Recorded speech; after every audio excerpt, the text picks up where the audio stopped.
people participate throughout the course of the hour. Ben's going to talk a lot more about the various measurable benchmarks that webinars have, but I'll talk a little bit more about some specifics on the individual webinars. Since January, we have hosted 2 additional webinars, and we decided to really stick with what works, go with proactive marketing in the webinars instead of reactive. We have done a webinar for the Crown of the Continent trip and our Arches trip. We did some testing with kind of the marketing of who we would send out the invitation to. The Crown of the Continent was kind of an A/B test. We just said, send it to a bunch of people. And we got pretty good response, but then with Arches, we were really, really particular about a target audience and sending to the right people, and we got an overwhelming response as far as percentages for the Arches trip. So it's shown a bit of success for us. We think it's a great tool. We're going to continue using it, and Ben's going to talk a bit more about the key benefits for. And to just tag on to what Katie's talking about with our success, we've actually just made an agreement with our partner to do a Big Bend webinar, which will be July 10th. So those people that are in the room, you actually have the Big Bend brochure on your tables. So I'll be on July 10th. So if you guys actually want to see how this tool plays out, you can either come join us on July 10th, or as I'll talk about a little bit later in the presentation, we actually record all of our webinars, which are on the travel section of our website. So, as Katie said, I'm going to talk about some of the key benefits. I'm going to start with this great photo of this guy with really tall white socks. Definitely goes on our trips a lot. So, obviously, we originally set up the Costa Rica webinar to try to get more actual travelers, more of our members to travel on our trips. We took that and we went to Yellowstone, and we had, fortunately, Jim Nations just had gone on our trip. We thought, hey, great storyteller, we've got all those great photos. We can not only reach our potential travelers, but also reach a lot of armchair travelers, which are these people that may be, due to either physical or financial constraints, not really able to attend our trip, but they still want to be able to see the beauty of Yellowstone in the middle of the winter and get to hear Jim's wonderful stories. So we got to reach both travelers and those armchair travelers. So, as I was talking about, lovely Jim Nations got to join us for that Yellowstone trip. Yes, that is a very big photo of Jim Nations. So, he did not approve this before we put it up there. So, Jim got to join us for the Yellowstone trip. I actually was the guest speaker for the Costa Rica trip because I've been fortunate enough to spend a year down there. And since then, our Crown trip and the Arches webinar, we've actually had the guides that will be joining that trip be part of the webinar. So they share their photos that they've taken on trips, and they share their personal stories of what the group will be actually doing during the trip.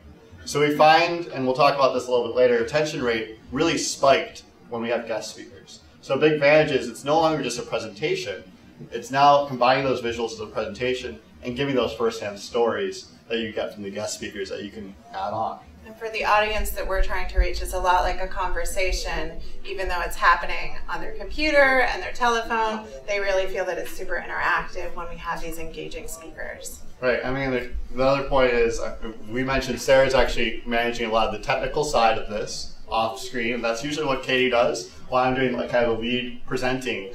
And as we mentioned at the beginning, you can actually type in questions. So they are all muted while we give the webinar. But they can type in questions. So if Jim is telling a story about some encounter with some wildlife, and they ask, am I going to be killed during this trip? We can, immediately answer that question or hold it off until later. And the answer is no. Nobody dies on our trips. So the major key benefit I want to talk about is how do you track your success and then use this success to move our program forward. So we're going to go through these various arrows. So we're going to start with email visitations. As we mentioned, we had a very small list. Only about 1,000 people received the invitation to the Costa Rica webinar. We actually had 217 registrations, so actually pretty good. But only about 15 to 20 of those people actually came and visited the webinar. This is pretty typical. We'll get into this a little bit on the next slide. As you can see, full list, we had 1,800 register. It's a pretty crazy number. And right now, GoToWebinar only hosts about 100, so we had to invest in a tool that could actually handle 1,000, just in case all the people actually came. And then we've seen a little, drop off and steady with 900 and then 1,400 for our most recent two. So as you guys all experience, you have to register for a webinar. The great thing about registration is you can capture a lot of info.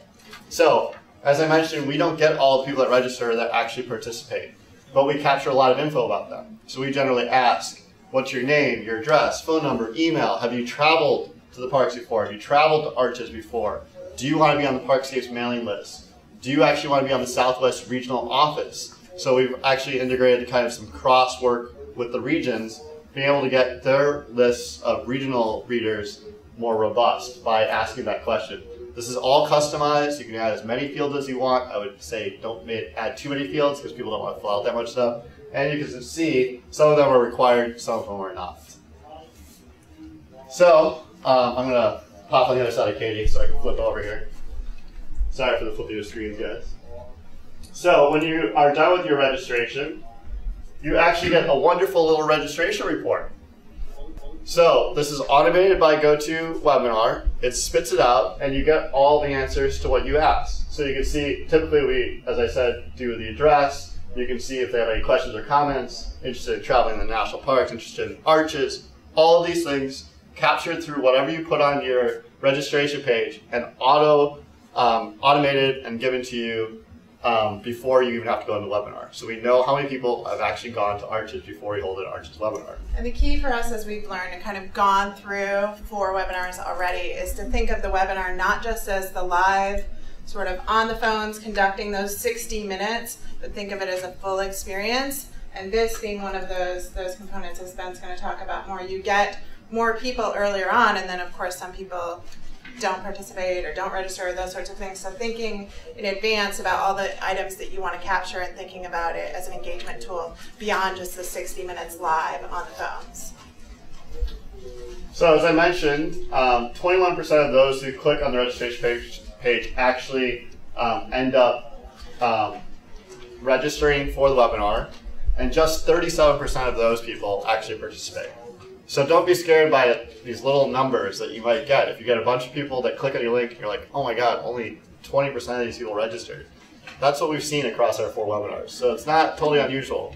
But the advantage is, as I discussed, we have a Big Bend webinar coming up. I actually just put the link on the website today. So you drive a lot of people to your Big Bend website. They may click on the registration link, but all this time they're going through the travel section of the website. They're going through our Big Bend trip page. So they may not actually never have to be on the webinar because they've already gotten all the info from those pages you're driving them through to get to that registration page. My clicker stopped working. There we go. All right. Flip out here. So one of the other features that Ben's going to work into this is polls. You can do live polls with the people. And we found this to be another component of actually layering into that conversation because it is over the phone and over the computer. This adds a way to actually do something a little integrated. All right, so I think we only have like 12 people on the phone, but those 12 people are going to take a poll right now. Usually it would pop up, but since you're an organizer or a panelist, you don't actually see the poll. But this poll will pop up. I should have just put a screenshot on here. And you'll be able to see people answering those questions. So you can see that everybody's from CPM. That's really strange. So only 10% of people have voted. So we kind of watch the number on the control panel. And you can see that 50% have voted. So when you have like 100 people, we wait till it gets to about 80%. And then all you have to do is hit close. And then you click share, and why is my screen not working? And for us, this is a super scientific tool. You know, we're doing a really elaborate 1 or 2 questions on each webinar, and it's like Sharon Enright always says, people love wildlife. Well, this is a scientific tool. Yes, in fact, they do. 87.2% of all participants fill out the poll when it's about wildlife. They love it. And what do they like most? Bison. Right. I want to see bison. I mean, unfortunately, so everybody on the phone out there in the field can see these results, but when you're a panelist, you can't see the results because I'm an organizer right now. So there's 3 levels to GoToWebinar. There's the organizer, which is what I'm right now. Usually I'm a panelist, so I can see everything that the visual people, the participants get to see. Then you have participants who are just watching the webinar. So in this case, all the participants could see the results As you can see, we're more used to doing this virtually and not having people in the room, so I apologize for the non-visuals on this. So we hide, and then we just go back, and as Katie said, what we actually do is we'll use these polls to dictate what we do for the rest of the webinar. So if everybody's really interested in wolves, we make sure somebody like Jim talks about wolves for the rest of his presentation, because that's what people want to hear about. They don't want to hear about, you know, the geysers or whatever in Yellowstone. So we can really cater the rest of a webinar to what those people are polled, or what we polled them on. We usually do this in the first 5 or 6 slides to really kind of get a feel for who our audience is. Yes, I love technology when it doesn't work. There we go. All right, so a little screenshot up there. You can see the actual activity level of people on your webinar. So like this is what Sarah can see right now on her computer. We can see how many people are actually paying attention. So you guys better all be paying attention because it's going to tell us that only about 10% of you were. No. How many, Sarah? 82. 82%. That's a good number. Okay, so I'm not totally interesting, but somewhat interesting. You can see how many questions people have asked, what kind of response rate you've gotten on the polls, and how many hands are raised. And then the panel will also show you whose hands are raised, so if they have technical issues, who's asked questions, and all of that. Yep. Paul's got a question. Ben, how do you know 82% were paying attention? So this is just a screenshot on this slide. Yeah. But whoever's the kind of technical person will see on their screen that at the top it says attendance is 15, and right below that is attentive. Very hard word. I don't really. Yeah, attention rate would be at 82% right now. So right now what you're seeing in the screenshot here is that 73% were attentive when we took that screenshot. And attentive means that people have the screen as their top screen and they're watching it. When you think they're watching it, they may have, you know, left and went to the kitchen to grab a Diet Coke. They may, you know, they may not be at their computer. Likelihood is they are. But this is the one metrics we have to look at that. On this screenshot, maybe 27 people were checking their Gmail rather than paying attention to the webinar itself. But you can monitor how that goes. Our most recent webinar, we had in the high 90s for almost the entire 60 minutes, and we were at 100% for most of the time. It was really engaging. Yeah. I mean, it all comes down to how engaging your guest speaker is. So Jim got a really high attentive rate. I didn't get quite such a high attention rate. So it really depends on who's speaking. But you can, yeah. So, you know, the guests, like I said before, guest speakers really kind of bump up this attention rate. Obviously, if it's dropping off, we kind of go through those slides a little faster to get back to something that's attentive. Yep. So just to make sure I understand, you're saying that the software program knows if somebody is opening other windows on the same screen. That's what it's measuring? Yeah, because basically if you're not clicked into the webinar viewing screen, then it's not counting you as attentive. So what if you've got multiple screens open? It's whatever your top it's layer whatever your is. So whatever your active layer is. It's the active layer. Yeah. I got a question. Yeah.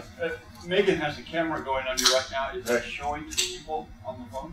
No, it is not. So this is the difference between Adobe Connect and something like GoToWebinar. Adobe Connect, as we've seen historically in meetings, you can see the people on the other end in the field. So definitely a good visual tool. This is better for presenting and sharing those stories, and you can communicate with these people during the webinar. But because you usually have, you know, we've had 100, 150 people on. You can imagine 150 little screens wouldn't work too well. And it's more about the voices than the actual faces of who's talking. Because we're always sitting in a boring room and we're telling stories about amazing encounters with, you know, wildlife and things, safe encounters. But yeah, the stories for us are a lot better than the room. Right. So I think, unless we were all sitting in Yellowstone, giving a Yellowstone webinar, then we might do that. We'll work on that when we get a budget for it. So the other big tool that you can use besides registration to collect info is the post survey. Now I'll tell you right now, I've run 4 webinars. I always forget to tell people that there's a post survey. So that's why we've only had 42% usually fill it out from those that actually participate. So remind people during the webinar to stay through the whole thing, because a lot of people will drop out at Q&A, they'll get bored, they'll sign off. Because this is a really great way to, again, collect info. And you can see, you can ask questions like, how useful is this webinar to you to learn about arches? Are you interested in going on the trip? We ask them to rate. You know, if people start rating at 4 or 5, I start emailing them